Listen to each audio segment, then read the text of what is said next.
कोई किसी पे थोप नहीं सकता है। भारत सरकार निर्णय करे कि हम ये करेंगे और राज्य सरकार, ऐसा नहीं हो सकता। हम सबको मिलकर के ही। तनिष्क ज्वेलर्स अजमेर पहले से भी बेहतर सेफ्टी के गोल्ड स्टैंडर्ड्स के साथ तैयार है आपके आगमन के लिए। सुंदर आभूषण और बेहतरीन कलेक्शन के लिए आज ही अपॉइंटमेंट बुक करें। Visit Tanishq jewellers, India motor circle, Ajmer. सभी आदरणीय मुख्यमंत्री जी का आभार व्यक्त करता हूं कि आपने समय भी निकाला और बहुत गंभीरता के साथ अपनी बातें रखी। लेकिन मेरा आपसे आग्रह है कि अब तक जो कुछ भी चर्चाएं, डिस्कशन हुआ है, उसमें सभी राज्य इन्वॉल्व है, अफसर लेवल पे इन्वॉल्व है, दुनिया के अनुभवों को भी शेयर, लेकिन फिर भी मुख्यमंत्रियों का अपना एक विशेष अनुभव होता है।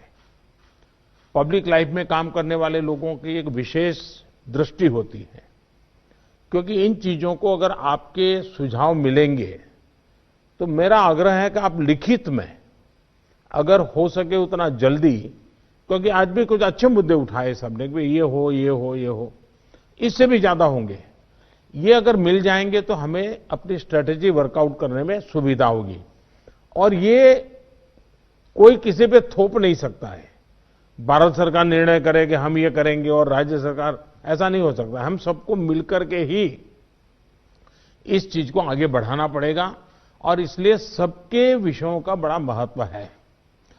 कोरोना संक्रमण से जुड़े जो प्रेजेंटेशन हुए उनमें भी काफी जानकारियां उभर कर आई हैं। आज मैं प्रारंभ में कुछ मुख्यमंत्रियों से बात की थी जहां स्थिति जरा बिगड़ रही है।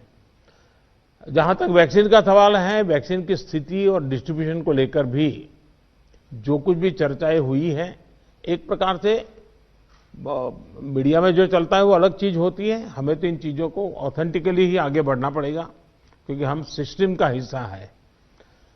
लेकिन फिर भी काफी चित्र स्पष्ट हुआ है।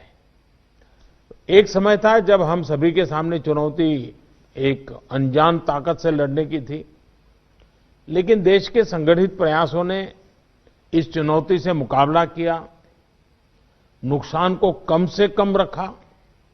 आज रिकवरी रेट और फर्टिलिटी रेट दोनों ही मामलों में भारत दुनिया के अधिकतर देशों से बहुत संभली हुई स्थिति में है। हम सभी के अथक प्रयासों से देश में टेस्टिंग से लेकर ट्रीटमेंट का एक बहुत बड़ा नेटवर्क आज काम कर रहा है। इस नेटवर्क का लगातार विस्तार भी किया जा रहा है। पीएम केयर्स के माध्यम से ऑक्सीजन और वेंटिलेटर्स उपलब्ध कराने पर भी विशेष जोर है। कोशिश ये है कि देश के मेडिकल कॉलेज और जिला अस्पतालों को ऑक्सीजन जनरेशन के मामले में सेल्फ सफिशिएंट बनाया जाए। इसलिए अभी 160 से ज्यादा नए ऑक्सीजन प्लांट्स के निर्माण की प्रक्रिया ऑलरेडी शुरू की गई है। पीएम केयर फंड से देश के अलग अलग अस्पतालों को हजारों नए वेंटिलेटर्स मिलने भी सुनिश्चित हुए हैं। वेंटिलेटर्स के लिए पीएम केयर फंड से 2000 करोड़ रुपए ऑलरेडी स्वीकृत किए गए हैं। साथियों, कोरोना के मुकाबले के बीते 8-10 महीने के अनुभवों के बाद देश के पास पर्याप्त डेटा है। कोरोना के मैनेजमेंट को लेकर एक व्यापक अनुभव है। आगे की रणनीति बताते समय हमें बीते कुछ महीनों के दौरान देश के लोगों ने, हमारे समाज ने कैसे रिएक्ट किया है, कैसे रिस्पॉन्ड किया है, मुझे लगता है इसको भी हमें समझना होगा। देखिए, कोरोना के दौरान भारत के लोगों का व्यवहार भी एक तरह से अलग अलग चरणों में रहा है और अलग अलग जगह पे अलग अलग रहा है। जैसे हम मोटा मोटा देखें तो पहला चरण था, बड़ा डर था, खौफ था, किसी को ये समझ नहीं आ रहा था कि उसके साथ क्या हो जाएगा, और पूरी दुनिया का ये हाल था। हर कोई पैंडेमिक में था, पैंडेमिक के कारण पैनिक में था और उसी हिसाब से हर कोई रिएक्ट कर रहा था। हमने देखा प्रारंभ में आत्महत्या तक की घटनाएं घटी थी। पता चला कोरोना हुआ तो आत्महत्या कर दी। इसके बाद धीरे धीरे धीरे दूसरा चरण आया। दूसरे चरण में लोगों के मन में भय के साथ साथ दूसरों के लिए संदेह भी जुड़ गया। उनको लगा कि भाई इसको कोरोना हो गया मतलब कुछ गंभीर मामला है, दूर भागो। एक प्रकार से घर में से भी नफरत का माहौल बन गया और बीमारी की वजह से समाज में कटने का डर लोगों को लगने लगा। इस कारण कोरोना के बाद कई लोग संक्रमण को छिपाने लगे।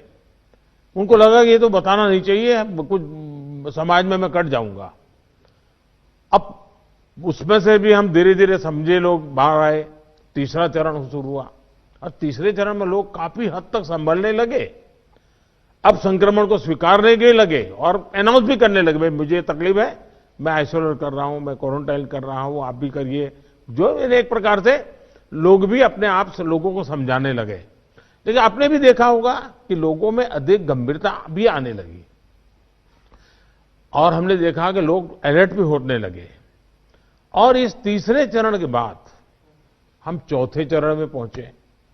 जब कोरोना से रिकवरी का रेट बढ़ा तो लोगों को लगता है कि ये वायरस नुकसान नहीं कर रहा है, ये कमजोर हो गया है। बहुत से लोग ये भी सोचने लगे हैं कि अगर बीमार हो भी गए तो ठीक हो जाएंगे। इस वजह से लापरवाही का ये स्टेज बहुत बड़ा व्यापक हो गया है और इसीलिए मैंने हमारे त्योहारों की शुरुआत में ही स्पेशली राष्ट्र के नाम संदेश देकर के सबको हाथ जोड़ करके प्रार्थना की थी कि भाई ढिलाई मत बरतिए, क्योंकि कोई वैक्सीन नहीं है, दवाई नहीं है, हमारे पास एक ही रास्ता बचा है, हम हर एक को कैसे अपने अपने आप बचाएं। और हमारी जो गलतियां हुई वही एक खतरा बन गया, थोड़ा ढिलाई आ गई। इस चौथे चरण में लोगों को कोरोना की गंभीरता के प्रति हमें फिर से जागरूक करना ही होगा। हम एकदम से वैक्सीन पर शिफ्ट तो जिसका काम करना है करेंगे, हमें तो कोरोना पर ही फोकस करना है। हमें किसी भी हालत में ढिलाई नहीं बरतने देनी है। हां, शुरू में कुछ बंधन इसलिए लगाने पड़े ताकि व्यवस्थाएं भी विकसित करनी थी, लोगों को थोड़ा एजुकेट भी करना था। अब हमारे पास टीम तैयार है, लोग भी तैयार हैं। थोड़ा आग्रह रखेंगे तो चीजें संभल सकती हैं। जो जो चीज हम तैयार करें उसको जरा इंप्लीमेंट करें और हमें आगे अब कोई बढ़े नहीं इसकी चिंता जरूर करनी होगी, कोई नई गड़बड़ न हो। आपदा के गहरे समंदर से हम निकले हैं, ये हम मान के चले। इतना बड़ा देश, दुनिया मानती थी कि भारत तो नहीं संभल पाएगा। आपदा के गहरे समंदर से हम निकलकर हम किनारे की तरफ बढ़ रहे हैं। हम सभी के साथ वो पुरानी जो एक शेर शायरी चलती है, ऐसा न हो जाए कि हमारी किश्ती भी वहां डूबी जहां पानी कम था। ये स्थिति हमें नहीं आने देनी है। साथियों, आज हम दुनिया भर में देख रहे हैं कि जिन देशों में कोरोना कम हो रहा था, तो आपको पूरा चार्ट बताया कैसे तेजी से संक्रमण फैल रहा है। हमारे यहां भी कुछ राज्यों में ये ट्रेंड चिंताजनक है ही है। इसलिए हम सभी को, शासन प्रशासन को पहले से भी अधिक जागरूक, अधिक सतर्क रहने की जरूरत है। हमें ट्रांसमिशन को कम करने के लिए अपने प्रयासों को जरा और गति देनी होगी। टेस्टिंग हो, कंफर्मेशन, कॉन्टैक्ट ट्रेसिंग, डेटा, इन सारी जुड़ी किसी भी तरह की कमी को हमें सर्वोच्च प्राथमिकता देते हुए उसको ठीक करना होगा। पॉजिटिविटी रेट को 5% के दायरे में लाना ही होगा। और मैं मानता हूं छोटी छोटी इकाइयों पर कहिए कि भाई एक क्यों बढ़ा, आधा क्यों बढ़ा, 2 क्यों बढ़ा। हम राज्य के स्केल पर चर्चा करने के बजाय अब जितनी लोकलाइज चर्चा करेंगे शायद हम एड्रेस जल्दी कर पाएंगे। दूसरा, हम सबने अनुभव किया है कि आरटीपीसीआर टेस्ट का अनुपात बढ़ना चाहिए। जो घरों में आइसोलेटेड मरीज हैं उनकी मॉनिटरिंग ज्यादा बेहतर तरीके से करनी होगी। आप भी जानते हैं कि अगर वहां थोड़ी भी ढिलाई रही तो मरीज बहुत गंभीर स्थिति में अस्पताल आता है, फिर हम बचा नहीं पाते हैं। जो गांव है, कम्युनिटी के स्तर पर हेल्थ सेंटर हैं, उनको भी हमें ज्यादा इक्विप करना ही होगा। गांव के आसपास भी इंफ्रास्ट्रक्चर ठीक रहे, ऑक्सीजन की सप्लाई पर्याप्त रहे, ये हमें देखना होगा। हम लोगों का लक्ष्य होना चाहिए कि फर्टिलिटी रेट को 1% से भी नीचे लाए और वो भी मैंने जैसे कहा, छोटे छोटे इलाके में देखा जाए भाई एक मृत्यु हुई क्यों हुई। जितना इतना फोकस करेंगे तब स्थिति को संभाल पाएंगे। और सबसे बड़ी बात, जागरूकता अभियानों में कोई कमी ना आए। कोरोना से बचाव के लिए जो जरूरी मैसेजिंग है, इसके लिए समाज को जोड़े रखना होगा। जैसे कुछ समय पहले हर संगठन, हर प्रभावी व्यक्ति को हमने एंगेज किया था, उन्हें फिर एक्टिव करना होगा। साथियों, आप भली भांति परिचित हैं कि कोरोना की वैक्सीन को लेकर इंटरनेशनली और नेशनली किस तरह की खबरें आ रही हैं। आज दुनिया में भी और देश में भी, जैसा अभी आपको प्रेजेंटेशन में पूरा डिटेल बताया गया, करीब करीब आखिरी दौर पर वैक्सीन के रिसर्च में काम पहुंचा है। भारत सरकार हर डेवलपमेंट पर बारीकी से नजर रखे हुए हैं, हम सबके संपर्क में भी हैं। और अभी ये तय नहीं है कि वैक्सीन की 1 डोज होगी, 2 डोज होगी या 3 डोज होगी। ये भी तय नहीं है कि इसकी कीमत कितनी होगी, उसकी कीमत कितनी होगी, ये कैसे होगी। यानी अभी भी इन सारी चीजों के सवालों के जवाब हमारे पास नहीं है, क्योंकि जो इसके बनाने वाले हैं, दुनिया में जिस प्रकार की कॉर्पोरेट वर्ल्ड भी है, उनका भी एक कंपटीशन है। दुनिया के देशों के भी अपने अपने डिप्लोमेटिक इंटरेस्ट होते हैं। WHO से भी हमें इंतजार करना पड़ता है। तो हमें ये इन चीजों को वैश्विक संदर्भ में ही आगे बढ़ना पड़ेगा। हम इंडियन डेवलपर्स और मैन्युफैक्चरर के साथ भी हमारी जो भी टीम काम कर रही है, पूरी तरह संपर्क में है। इसके अलावा ग्लोबल रेगुलेटर्स, अन्य देशों की गवर्नमेंट्स, मल्टीलेटरल इंस्टीट्यूशंस और साथ ही इंटरनेशनल कंपनीज, सभी के साथ जितना संपर्क बढ़ सके, जितने यानी रियल टाइम कम्युनिकेशन हो, इसके लिए पूरा प्रयास, एक व्यवस्था बनी हुई है। साथियों, कोरोना के खिलाफ अपनी लड़ाई में हमने शुरुआत से ही एक एक देशवासी का जीवन बचाने को सर्वोच्च प्राथमिकता दी है। अब वैक्सीन आने के बाद भी हमारी प्राथमिकता यही होगी कि सभी तक कोरोना की वैक्सीन पहुंचे। उसमें तो कोई विवाद हो ही नहीं सकता है। लेकिन कोरोना की वैक्सीन से जुड़े भारत का अभियान अपने हर नागरिक के लिए एक प्रकार से नेशनल कमिटमेंट की तरह है। इतना बड़ा टीकाकरण अभियान स्मूथ हो, सिस्टमैटिक हो और सस्टेन हो, ये लंबा चलने वाला है।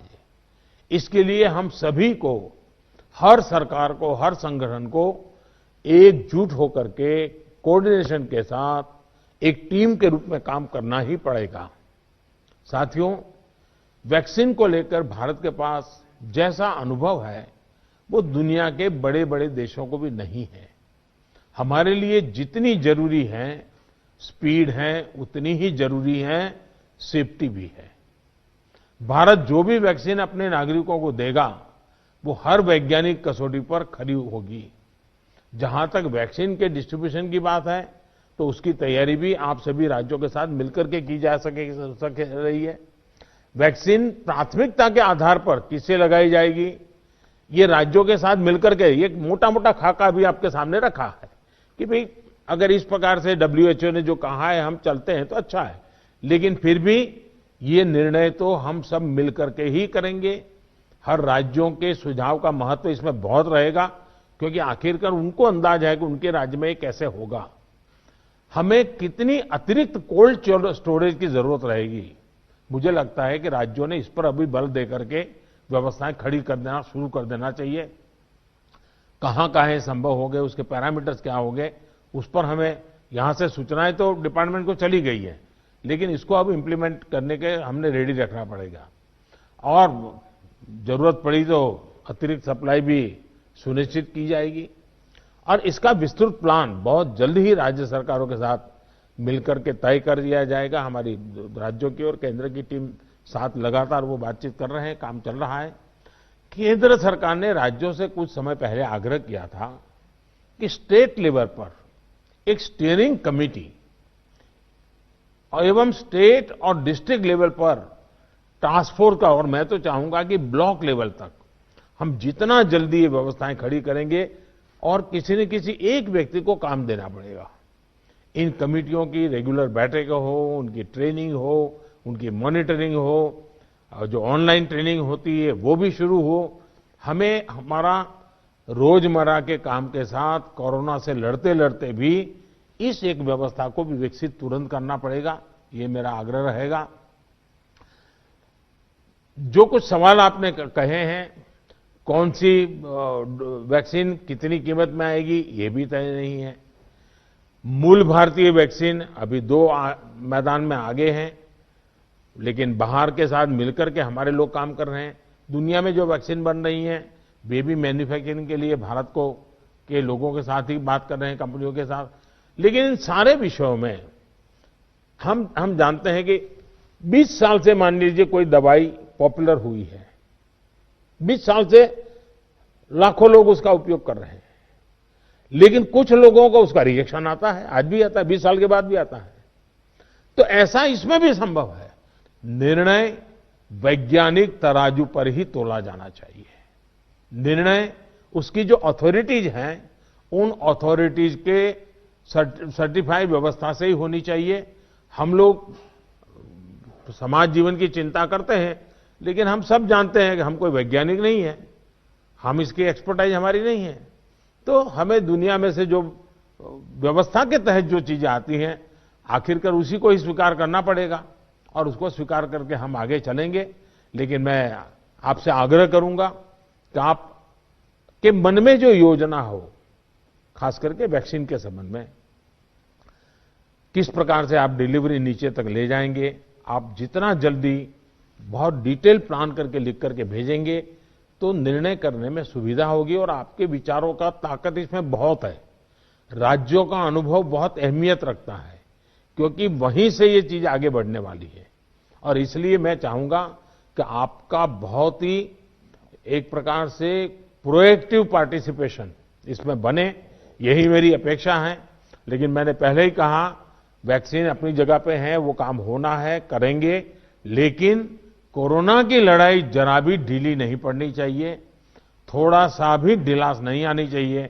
यही मेरी आप सबसे रिक्वेस्ट है। आज मेरी तमिलनाडु और पुडुचेरी के मुख्यमंत्रियों से बात करने का मुझे अवसर मिला। आंध्र से मैं फोन नहीं कर पाया था सुबह। एक साइक्लोन हमारे पूर्वी तट पे